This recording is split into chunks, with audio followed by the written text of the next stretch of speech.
Welcome to the Mum CEO podcast. I'm your host, Esther Roach.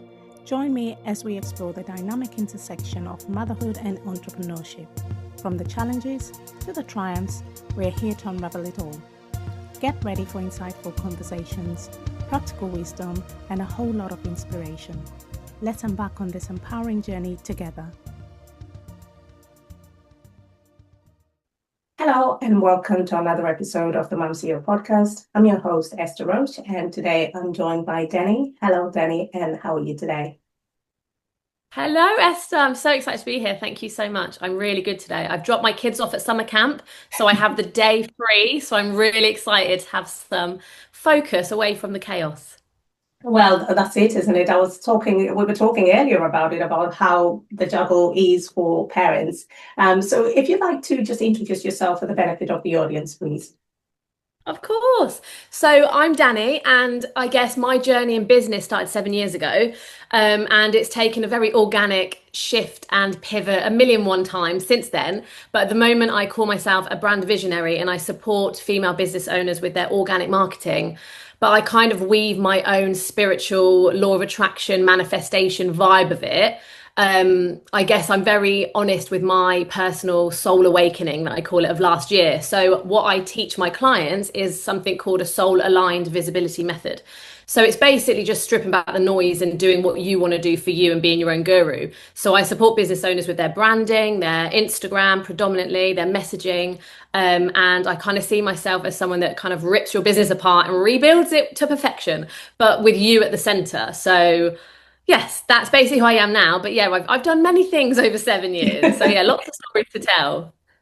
And you're a mum as well. We can see the images I behind. am. Yeah, they're behind me. Yes, I am. I'm a mum of two and I'm obsessed with my children. Like I say it all the time, like I genuinely feel like my whole life was leading up to becoming a mum. Like I was always torn between this ferocious, independent career woman and someone who just wanted to stay at home and make babies. Like I was always this amalgamation. So it was really exciting for me, I guess, when I went on mat leave and started my first business, because then essentially I got to merge the two because then my career really started on my terms and it had to be, it had to fit in with my passion of being a mum and being present and building a family. Yeah, and I was going to ask you about that. How did it start? Because obviously you started 7 years ago, so I'm presuming you had your first one pretty much nearly 7 years ago. Literally, yeah. How did you get into it? How did you start Okay. business? So it's a nice story to tell actually, because it's kind of like a passion project story. So my son is going to be 7 in January. So when I was living and working in London, I worked in fashion. So I worked in buying. So busy head office, corporate, small fish, big pond. But I was always someone that dreamed big and I knew that something bigger was for me. So I was just somebody that said yes to every opportunity. And actually, what happened was I was on the train to my hen do, and a good friend of mine said, "Oh, Dani, I've got this idea, and I know you're going to be all for it." And I was like, "Oh my God, yes, what it is it? Let's do it." And I was already saying yes. I didn't even know what she was going to ask me. And she said, "I want to start my own interior design company." And I was like, "Oh my God, yes, but let's do it for kids." It was just the most bizarre conversation that I could never predicted, but I was all in. It was like a soul yes. And so I got married, I fell pregnant, I moved to Bicester, so out of London. And yet me and this friend continue to create this business. And we spent 1 day a week for a year working on it. So during me being pregnant, going on mat leave, and basically when my son was 6 months old, so I was officially at home on mat leave, we launched Little Stories, which is a wooden toy business. And it started off a passion of creating a perfect in-between ground between educational wooden toys, so traditional design, but also creating beautiful interiors that mums will enjoy keeping out because we hate plastic toys and we hated primary colours. And 7 years ago, it's very common now and there's a lot more of it. But 7 years ago, there wasn't much. Like there really wasn't this place in the industry needed to be filled, really. So we built this beautiful brand that I obviously got to use my children as guinea pigs for. And I went on to have another child. She's going to be 4 like in 2 weeks time. So yeah, in 7 years I've had 2 kids. I started that, yeah, full on busy. This is why I'm so glad they're at summer camp today, because my mother, God bless her, super nana, is in Italy and she is normally my childcare, so she's away at the moment, so I have been juggling 2 of them at home. So it started from a conversation and a bit of a passion and a dream to not settle and not to be a small fish in a big pond, and actually to create something for yourself. Because I've always been a creative, I've always been a visionary, I've always loved getting stuck into something and just not having any expectation and just going with the flow. And I guess with that in business, you need that, right? You need drive, you need passion, but you need to be able to play with it and have fun and just try things out. But I guess what that turned into was an accidental entrepreneur. So I am like the definition of a wing it woman. So I will wing everything, and I just fumbled my way through because I found that I was good at stuff. So I just did it. But I didn't actually take a step back and think, wow, I've built a business here. Let me do business properly. So Yeah. it took me a while to do business properly.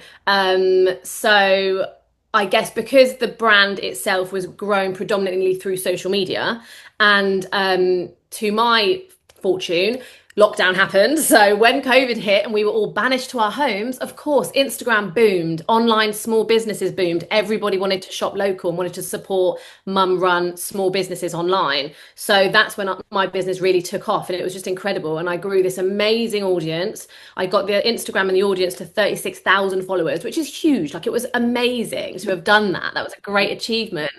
But I built a community at the same time. They weren't just customers. I had brand reps, I had influencers, I had these fellow small business owners that we would collaborate and we would gift each other's products. And I was all in. And I think for me, it gave me a purpose because I'd lost this busy, corporate life in London, Yeah. like literally grafting all day to try and impress somebody, right? That hustle mentality. And then I was at home with my baby, just being mum. So this gave me a whole nother identity. And I think it just really reminded me and kind of showed me who I was. And I loved creating, I loved marketing. I was always great at communication, customer service, all of those things.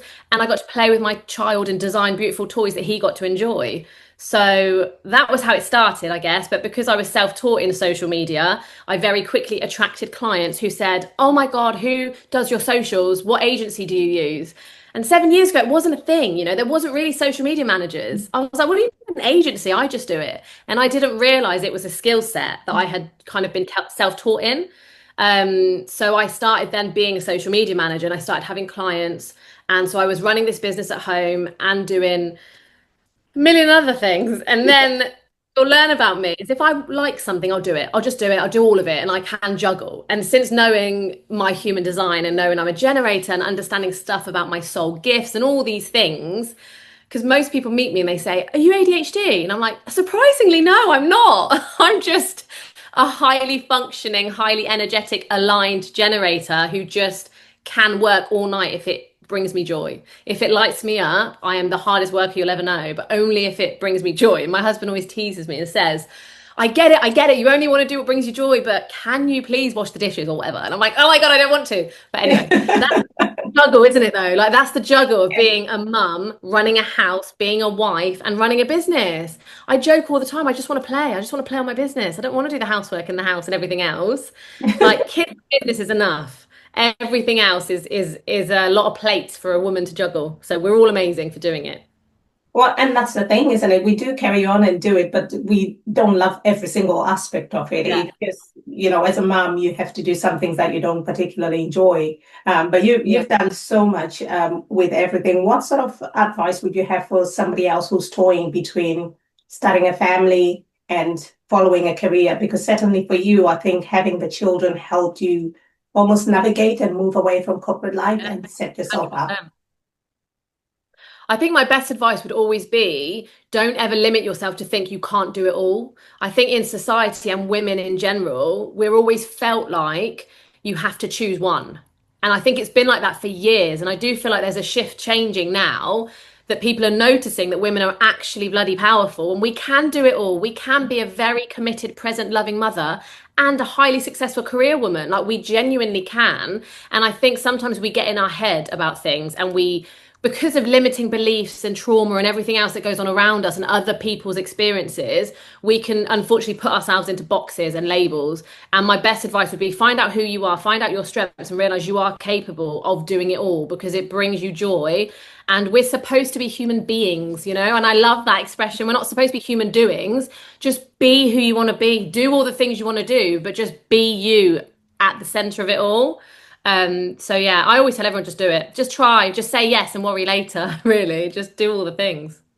Yeah, no, it's really hard though, because personally I'm a mum of five. So it's kind of like when you say that to people, everybody's like, oh my gosh, how do you manage? And it's kind of like just all the stuff that you've mentioned, but also equally being organized and stuff. What would you say is sort of some of the key things that you put in your own daily sort of a daily schedule or plans? What do you implement in order to not get overwhelmed by it all? So when you first started asking that question, I wanted to say that obviously women need to ask for help, right? And I am so open to that. I've always been someone like that. And I'm very lucky. And that's the thing. I am very blessed that I've got an amazing husband who's so hands-on. He's amazing in the kitchen. He's great with the kids. And he is so supportive of what I've been doing. But I've also got an amazing mum, and childcare is everything. Like I call her super nana because she literally, when she can, and bless her, she's also a carer for my grandparents, so she has a lot to juggle. But she is amazing at just picking up the kids or, being there and supporting me with that. So one thing is ask for help. You like, even though I say you can do anything, but not everything, Yeah. like you are capable of everything, but we need help. We need to outsource. And if we can outsource childcare for some time, or if we can work in the evenings when they're asleep, like I spent the last 7 years growing businesses at night, but that's because I'm a night owl and I would rather work every evening because that's where my creativity flows. So it's all subjective to how you function, because I've tried time blocking and I've tried all these things that they tell you to do, and really there's no rule, there's no one way. You have to see what works for you. And if you're somebody that can get up 2 hours before the kids wake up and you can set aside some time then, which I try and do, or if you're somebody that has to rely on the naps, then you have to work when they're sleeping, or if you can help navigate around the day. That's the way I live my life. I don't have work time, mum time life. I do all of it all the time. So for some people, it might look chaotic, Yeah. but that is just what I love doing. And I think, and even now, my children are nearly 4 and 7, and I will always get complimented about how well they play independently and how self-sufficient they are. And I just think, oh my God, bless them. Like they've had to, because from my son was 6 months old, mummy's got parcels everywhere and I'm part making toys and I'm working and he's playing and he's crawling and he's with me. But then we get to go to the park and we get to be together every single day. But because of that, he learned to play so independently. So, I mean, my advice in terms of how to juggle it all, ask for help and just work to your strengths. I always write lists. I always have priority lists. I always make sure I get the things done I need to. Then every morning I rewrite that list and I add what I haven't done. And that's okay. Like I always think a busy woman is never going to be finished. Do you know what I mean? We always have stuff we want to do. And when you're growing businesses, there's always something else you can be doing. But it's just being clear on that vision, but trusting the timings of things. Like that's been a massive kind of saving grace for me over the years, that I never put pressure on myself to achieve something by a certain point, because my priority was my children are small. I want to be with them. They're not going to be small forever. And now my youngest is about to go to school. So technically the time comes, you're juggling with children at a certain amount of time. And then soon you have, it's not long enough, but it is 9 till 3. You have time. And then when they go to bed, you have time, like you can allocate time. But I think it's just being aware that running a business on your terms is hard work and there is a lot that you do have to juggle. But if your passion is big enough, you just make it work. No, absolutely. And I agree with you on that one, because I'm exactly the same. Unless I have something that is urgent and needs to be done, I've still got to make the time to be with the children, take them here and there. They want to go swimming, they want to do that. But you can't do it all if you decide to run a business 9 to 5. I know not every single business is going to work odd hours, but Yeah, certainly if you can, you have to sort of rejig the time and make it work for, your and your lifestyle, basically. And you mentioned something there about being busy all the time, but you also talk about being a busy fool. Tell us a little bit yeah. about that. So this is something that I kind of love to share with people, because I love to call myself out, right? And I will always call myself on stuff. I'm like, oh my God, what was I doing? So obviously I started this wooden toy business, which felt like a passion. It never felt like I was a CEO. I wasn't like a business owner. I was just doing this thing that made me money and I loved it. And then I guess I fell into social media because I was good at it and people asked me to do it. And then I think when I become a mum and I started planning parties, I then just loved creating party boxes and placemats and bottle stickers and basically branding, right? So as a social media manager, you start creating content. So I started offering these services. So there was one point where I had the wooden toy business, I had a toddler and a newborn. I designed branding, so logos, brand identities, all those things for businesses. I also did parties, so events. So I would do wedding stationery, invitations. I would do kids' party posters and invitations and like party boxes and all this stuff. And I was a very busy fool because, yes, I was making some income and predominantly I was childcare, which I had to remind my husband, we don't pay thousands to put them in childcare. So even if I'm only making a smidge, I'm at home all day, every day with our kids. So I'm just, but I was a busy fool. And I guess it wasn't until last year when I realized there were other women working at home. And I was like, wow, there's more of me. Like, actually, this is a thing. And I need to actually give this the respect it needs. That I've built an empire of, yes, okay, way too many businesses. But within this, there is a drive and there is a business owner who needs to step into that CEO mindset Yeah. and actually take business seriously. And I also launched a travel business. So I've got loads of things. So lots of cogs were turning. But last year I did a business course basically, which taught me how to do business properly. So then I got a website and I worked with a business coach. And obviously, this is the thing in life and in business, especially, you need mentors. We're all brilliant at so many things, but there's so much we're not brilliant at.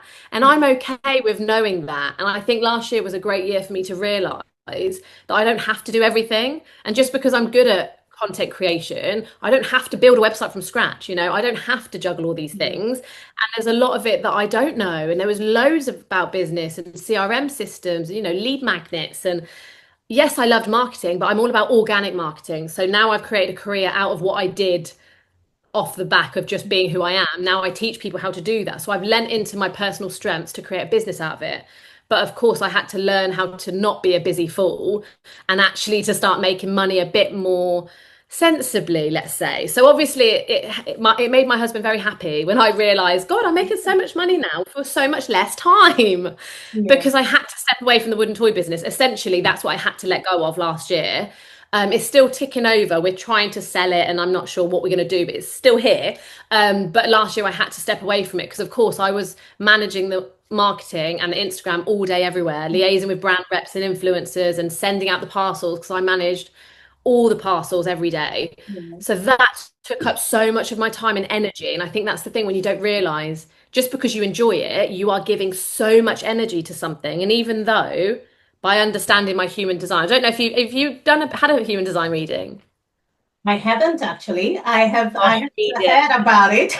Oh my gosh, it is life changing because it showed me that I pull energy from 9 different places and Wow. somebody else might just pull energy from one place. So if you're not doing what you should be doing according to that or according to your alignment or your flow and loads of things, you're going to be depleted of energy and you're going to burn out. So I knew that I can function like this, but it's just not how I want to function. I don't want to work every evening and every day. I want to be able to make loads of money and feel like I can have the whole weekend or the whole week off for my kids if I want to. Yeah. So I had to make some choices and I had to strip back things.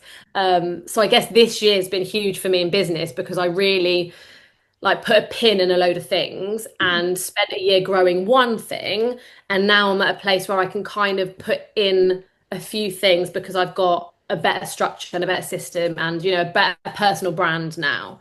So yeah, busy fool. It's a good question. Hopefully that answered and I didn't waffle too much because this is what I Yeah. do. I Oh, overshare. that's I was a absolutely massive busy fine. fool. I Yeah. resonate And with it so much. sorry. I resonate with that term so much because that is definitely what I was, a busy fool. And I think, with that point, a lot of people tend to do that. You've mentioned a few things there, which obviously you've had to do and incorporate as part of, growing into like a proper business. You had a business, you are so creative, you got so many ideas, but you had to rein it in. You had to have some support from somebody else. And I think that's one area that a lot of people underestimate, having a mentor. Because I have Yes. a mentor, I mentor people, but I also, mentors have mentors themselves. Exactly. Same. And Yeah, that's otherwise, it. yeah, otherwise you're just going and you have no direction. But it's also equally, there's a lot of things that, yes, you've got the creative side, you've got the business side, but you don't actually understand. the mechanics of how the business is going to run. There's loads Yeah. about the little bits that you Yeah, don't yeah, know yeah. everything. No. And You it, and need it, extra eyes. You need extra eyes, extra hands. And actually, until you step back, and this is the thing with being a busy fool, right? You're juggling these plates and you're going and you're going and you're loving it and it's great and it's exciting. And then someone's like, you are insane. Like it got to the point where, and this is why for me it was a whole awakening year. I went to my first networking event and you had to go around the table and explain who you do, like who you are and what you do. And of course, I like listed off all this stuff, and the women were like flabbergasted. And I think for me, I really needed that moment of realization from women in business that were not my mum or my husband, because of course, my mum, my husband had told me I was an idiot for years, but I was like, you don't get it, you don't get it. Whereas I was in a space with successful, growing business owners who were also mums. And they were like, you are insane. You are doing way too much. You need to pick one. And yes, I guess now I call myself the rebellious cheerleader because I support women, but I'm also very rebellious with rules and structure. And I will never say pick one because I still think we're multifaceted beings and we can do more than one thing. But I get where they were coming from. And at that time, I really needed to step away from the wooden toy business because that started my career, but it was no longer my passion. And I was excited by the other things way more. And I think that's the beauty of running your own business, right? It's never going to be one path or one journey. Things happen all the time and you have to be able to navigate the highs and the lows, the ebbs and the flows and all that sort of thing. Um, so yeah, that was a massive awakening for me when women were like, "You're insane. What are you doing? You're making like no money on that thing that takes up all your time." And I was like, "Yeah, that thing needs to stop." But yeah, like a lot of things, and that's the thing that you said about business mentors. Women need women, and I love it. And I love thinking about how, centuries ago we used to live in communes, right? And there was just like women together supporting each other. And that is literally what I create within my business now. It's all about empowering other women and rising together and supporting each other. And for me, it's been a massive part of my story, meeting other women in business and learning from them and seeing, okay, I need to do this differently. Or, you're influenced by people all the time. And it's really, really important to never feel like you're on your own. Like you have to share and collaborate and learn. Yeah, particularly nowadays, to be honest, I'm quite lucky where I am in the village. Although I must confess, I've not been, but they have things like there's a afternoon tea. There's all these things that happen in the Amazing. village, which nowadays you don't get that in a lot of places, to be honest. So it's Yeah. not that there is this community, there's book clubs, Yeah. we've got everything in the village. But that also goes down to the children because they're Yeah. able to meet, they're able to do stuff, which you don't get. But it's from the business perspective, it's now all about networking, but Yeah. I always say network in the right way. Exactly. It's so funny, isn't it? A lot of us, like everyone that I meet, we all feel the same way about the world of networking. Yeah. And that's why I started up. So a friend of mine came to me last summer and basically asked me to be part of a local networking group because I hated networking last year. I was like, I am not walking into a room with business cards and handshakes. And unfortunately, a lot of men in suits, that is just not my bag. And I have been to some and I've enjoyed it. And I'm like, they're not for me. Like they are not for me. Like that headspace is not how you do business, not for a personal brand, not for a solopreneur. In my eyes, you need to connect first. You have to make that. And I love making friends with people. And I feel like that's been something that's been I can't think of any other term other than poo-pooed. My mum says that all the time. Like, don't poo-poo it. But it feels like women making friends with other women in business has been overlooked. And I think that is where the magic lies. When you make true soul-bound connections with fellow women in business and men too, of course, that is where growth comes. And that is what networking is, because it always goes down to if you like, know, and trust somebody, you're going to recommend them, refer them, and work with them. It just is a matter of human nature. So, of course, networking should be more about that connection piece and like this. And that's why podcasts are so amazing because Yeah. you're meeting somebody and you're talking about who they are as a human, not how much money you've got in the bank or what service you can sell to me or how many people you're going to get through the door. Like that hustle culture about networking is just so like soulless. And I think there's a really beautiful way of creating like business besties first. So I run a local networking group with an amazing group of women, and we're all about creating those friendships and those bonds because that's what builds a business, especially for a lot of women that work alone at home. It's exhausting, it's lonely, you need people to soundboard to. So I love the community element, and that's why I'll always create spaces and encourage collaboration. And my favorite thing is to connect people together. And if I know that I've had a part of a collaboration or someone's worked with somebody, it just literally lights up my soul. There's something about bringing people together that is so special, and I just love that. Yeah, and also, like genuine connections make a massive difference because, I've been to places where somebody's trying to speak to 50 people. That's not, I can't do that because I don't feel I get to know you at all, Exactly. so I'd rather speak to two or three people properly Yeah. and then have the follow-up afterwards with the, trying to build up A nice one-to-one on Zoom. Like I love that culture. You go to a network and then you follow up with a one-to-one on Zoom. I love that. And yeah. it's funny because when I was a teenager, one of my best friends that I'm still really good friends with now, she used to laugh at me because I would always ask for one-on-one time because I really believe in the power of that intimate space. Like we had a massive group of girlfriends, like there was loads of us, but I would always make sure I spent time individually. And if they'd invite someone else, I'd be like, I thought it was one-to-one time. And I get really annoyed. And they'd be like, for goodness sake, can we not all just hang out? And I'm like, yeah, we can, but we also need to nurture this friendship. And I feel like it's a really special thing in business where you feel like you have to water connections. It's like plants, right? It's like that expression, friendships are like flowers. You have to water them. You can't just have one nice chat and just leave them there to wilt and die. You have to continue to nurture and get to know people. Obviously, it's a personal thing. Not everyone is that sociable or, likes interacting with people. But I guess that's one of my strengths in businesses because I genuinely love it. And I've always said if I can spend all day and all week networking, that would be a beautiful business for me. One of the things I was going to ask is, how would you, what sort of things have you got coming up for a start? What's the plan going forward? You've got so many things going on, and I know you recently had a retreat. I know quite a lot of ladies that were at your retreat that I'm connected to as well. What have you got coming up? So that retreat was literally the start of forever for me. That was amazing. And do you know what I love? And this is why I love playing in business. And I say it to my clients all the time, just play with business. If you feel called to drop an offer, just do it. If you feel called to, arrange a gathering, just do it. And then it will grow. So that retreat started just with a little idea of collaborating with a brand photographer. Because what I do in business is I support business owners with their Instagram presence, right? And obviously we know that you need beautiful polished photos of yourself to feel confident online. So I originally put that together to give women a day to connect, but to get brand photos and to learn about how to do social media a bit more mindfully, a bit more holistically, the way I teach it, which is like soul aligned. So creating for you first and not, selling your soul to the algorithm, basically. But it has evolved beautifully because of the reactions from the women that came, especially Michelle, obviously our mutual connection. So I was so I don't even know what the word is because I think I backed it and I was confident, but I didn't realize how much it was going to mean to people that were there. And Yeah. I think for me, it was a real identity shift because it gave me the opportunity to weave every part of me into a day because my family's Italian, right? So Italians love to host. We love beautiful food, we love beautiful music, we love beautiful environments, right? That is just what Italians are, and that is just who I am at my core. So I guess by putting on this event, it was stunning. Like it was beautiful, the vibe, the music, the food. I did it all myself and I was really impressed. And my husband was like, no way, I thought you hired someone. I was like, that was all me. And Wow. actually, like when I'm in my element,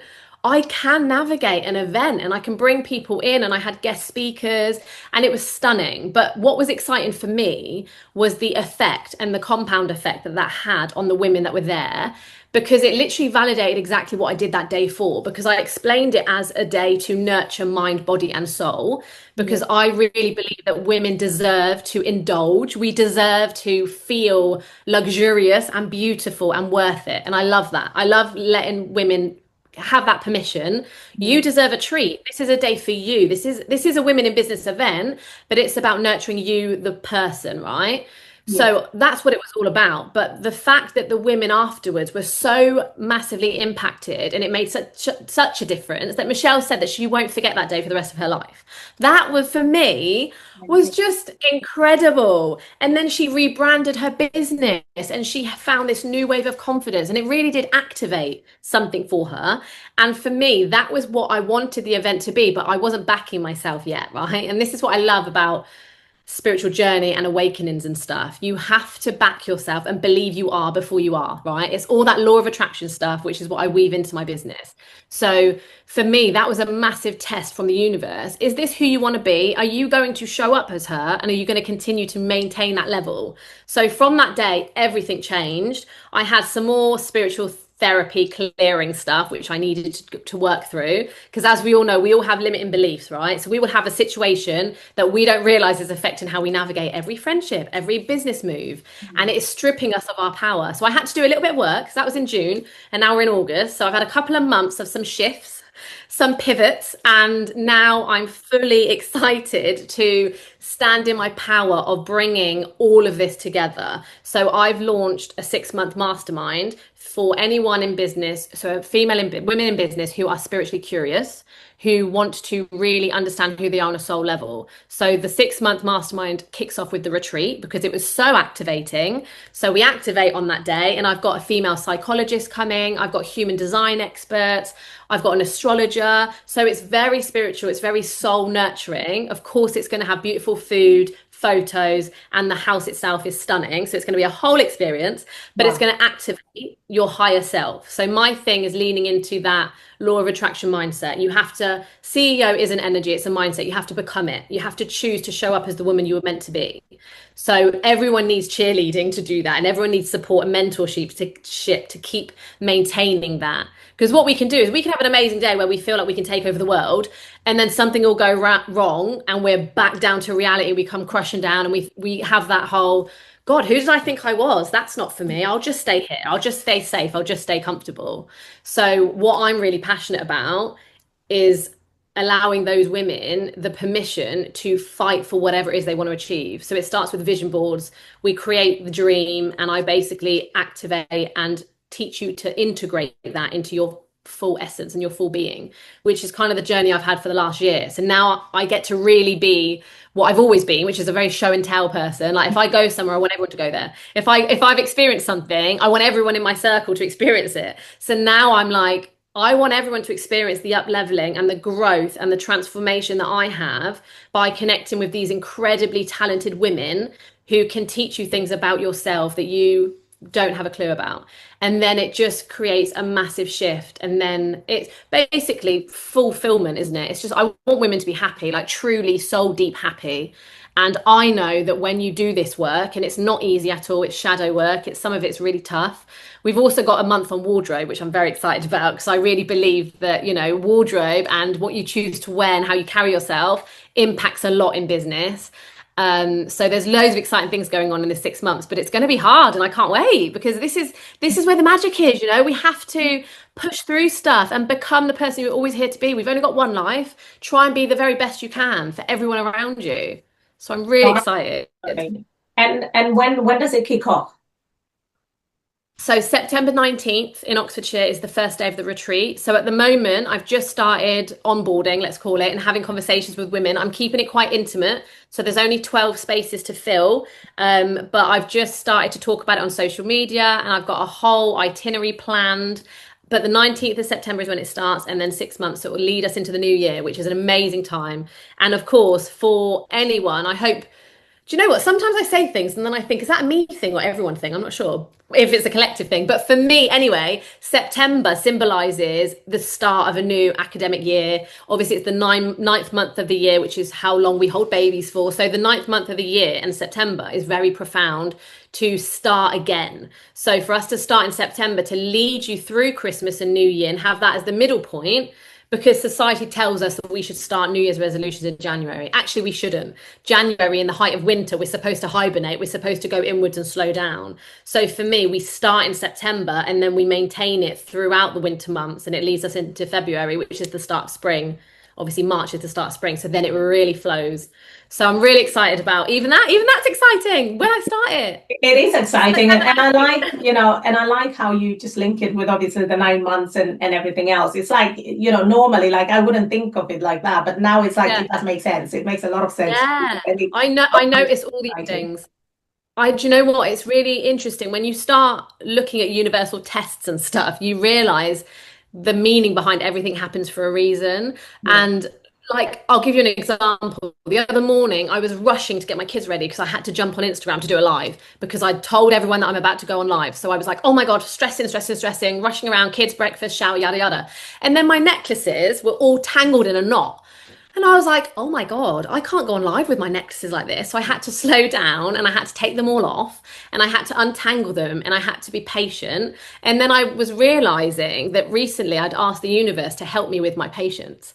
And I basically said to the universe, and I'd said out loud, and I'd said to my kids, Mummy really needs to work on my patience. Like that's one of my biggest faults, right? I'm very impatient. I get very stressy and shouty. And I've said to the universe, I need help with my patience. I need to slow down. I need to ground. I need to learn how to navigate this.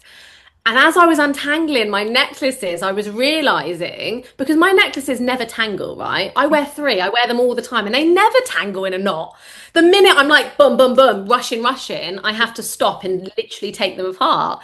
And I found it really funny because not only did it make me slow down, it made me think about what I was going to say on this live. And had I rushed on live like a whirling dervish of energy, what I was about to say might not have landed. So because I had to slow down, I had to take some time to untangle my necklaces. It gave me that as a story. Obviously it's a testament that we have to have patience, but also you have to know yourself because, you've obviously decided to work on your patience because you know yourself. You're starting to understand yourself as a human being, as a person. How important is that aspect of one just being self-aware? I think it's the most important thing you can do in life is understand who you are and what role you play in every situation. And I think that's been the most powerful part of my journey in the last year is realizing what I needed to work on and actually taking responsibility for the situations and the relationships that I was in and what was my part to play. And I think that's why spiritual awakenings and all of that work is really hard because you have to look at yourself. And of course, we don't want to confront our own shadow sides. It doesn't come naturally to us. But luckily for me, I am obsessed with personal development. I find it fascinating. So I can talk about and I don't ever want it to sound egotistical or arrogant, but I can talk about myself all day because I'm obsessed with how the human mind works. Do you know what I mean? Yeah. And I love to analyze situations. I'm quite logical.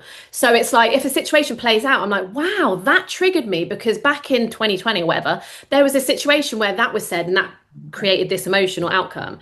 And it's like tying things together is so powerful. So in this year that I've been very blessed to have a very good friend of mine who was a client, who is a spiritual mentor, and she's the one that's done all my human design readings. So not only does she know me, and human design, for those that don't know about it, you basically get your kind of your manual, right? You know how we say, I wish babies were born with a manual? They actually are. It's our human design. And if you're open to believing these things, it will change your life. Because when I had my human design reading, I honestly felt seen and accepted for the first time in my entire life. And I realized I don't have ADHD. I'm just this, and this, and this.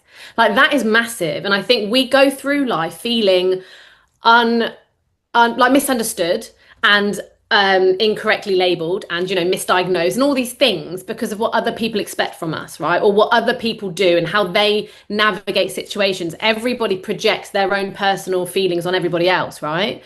So I started to realize what was going on here. That wasn't my shit. That was somebody else's. That was somebody else's experience. Or I navigate my business this way, and that person is judging me because they couldn't dream of doing it like that. And then as soon as you realize who you are and how you function, you let go of these external pressures. Because I was somebody that put a lot of pressure on myself and I was very hard on myself that I couldn't wake up at 5 a.m. and meditate. I don't meditate. I'm not a meditator. I don't wake up and journal by sunrise. I'm obsessed with people that do. And I'm so like inspired by the way people navigate life and the way they do things that works for them. But I had to get to my place of realizing I journal through Canva. I write Dear Diary by my social media messaging. That's how I have mindfulness, right? When I'm making a coffee or when I'm driving, when I'm experiencing the trees and the birds and the sky. Like I notice things. I'm very aware and mindful. Some people can't do that, so they have to meditate. So it's like understanding that there isn't one box for everybody and one rule for everybody. And then I realized all the parts of me that I had to work on in my, like I will say that it probably saved my marriage. And I tell my husband that, like because I had to notice my stuff and I had to realize we cannot live life playing victim. Do you know what I mean? We cannot live life feeling like we're the martyr, we're the victim, we're always treated badly, we're always this, we're always that. And I guess me understanding law of attraction was like the making of me, because then I realized the energy that you put out into the world is the energy that you receive. And that is why psychologists and therapists and, all these trained scientists will say the way you see yourself is the way other people will treat you. And what you attract is because of, your lack of self-worth or all these things. And that's why deep root trauma therapy and understanding neuroscience and obviously NLP and all these things, like tapping and loads of things out there that I think are just incredible. Like I just think we all need to learn all of it, right? We need to learn all the practices, find what works for us, do all the therapy, all the clearing, all the spiritual awakening, human design, soul realignment. I love it. Like when I meet people and they're like, I do this. Yeah, let's do it. I want to do it. I want to learn. I want to know more about myself as a soul. But that's because of who I am. And not everyone's like this. And this is what I've had to learn. I'm just curious because of my soul blueprint, because of my astrology. Like I have, and this is the other thing that's exciting because I'm putting this all into my mastermind, but a very good friend of mine who we have had a friendship over 15 years, we distanced ourselves for a little bit. We had our kids, we went through some stuff. And then at the start of this year, we rekindled because she had trained as a therapist and she had started her own modality, right? And she wanted support with her Instagram, with her social media, with networking. So, of course, she joined my membership and I've supported her. But since being in my world, she now has retrained as an astrologer and she is now merging astrology with her therapy. So now she is going on her own spiritual awakening that I was on. And now she's becoming one of the mentors in my mastermind. And situations like that is just what lights my soul. Like the synchronicity and the divine timing of things. We've been friends for 15 years. She knows who I am. But now I've got somebody in my space to say, by the way, this is actually who Dani is. She's always been like this. And I think having those connections and those friendships and that support as you're growing is everything, right? And if I can give the women in my mastermind the friendships that I have got and the support and the leadership and the mentorship that I've had just through my own blessings of having these friends, then women will really thrive and rise. And that is my whole thing. Let's rise together. Like hold hands, rise together. We can take over the world, but women need to collaborate and come together as a community. So I don't even know what you asked me, but that was a very long way of answering your question. Yes, No, but, we need to learn our flaws, basically. yeah, no, that's all really relevant. And to be honest, you've shared quite, a lot of stuff that I think, people need to check you out, and it'll be really interesting to get details, which I'm going to put with the episode when it goes live as well, of your mastermind or any other things that you do, because you've got different memberships as well, and people can come to you for various things. But it's really interesting as well, because I love the fact that, one, yourself, because social media, which is your best bit that you love working on, is so noisy.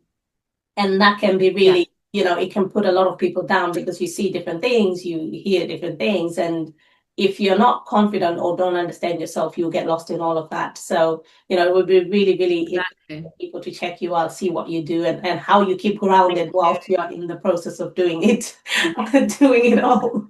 Yes, exactly.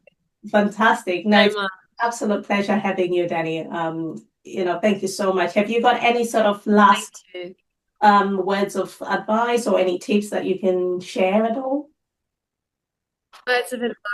So obviously this is a mum-based podcast. So my best advice would be, right, don't put pressure on yourself to do all of it right now, because your children are only children once. So let's make sure that the main priority being a CEO mum is to put our children first, right? And to nurture and support them for what they need. Because the best job we can do in life is create people, right?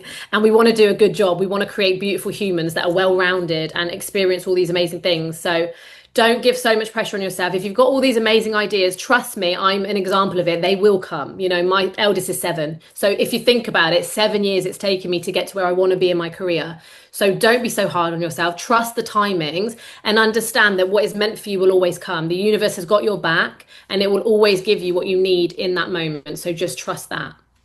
Oh, fantastic. Thank you so much. It's been an absolute pleasure. Thank you so much, Esther. I've absolutely loved speaking with you today. I'm so grateful for this opportunity. If anybody would like to connect with me, I would absolutely love to meet anybody who's interested in just connection. My Instagram is Dani Devren, so DaniDevren. Hit me a follow and send me a DM. Let me know what you've thought of this podcast.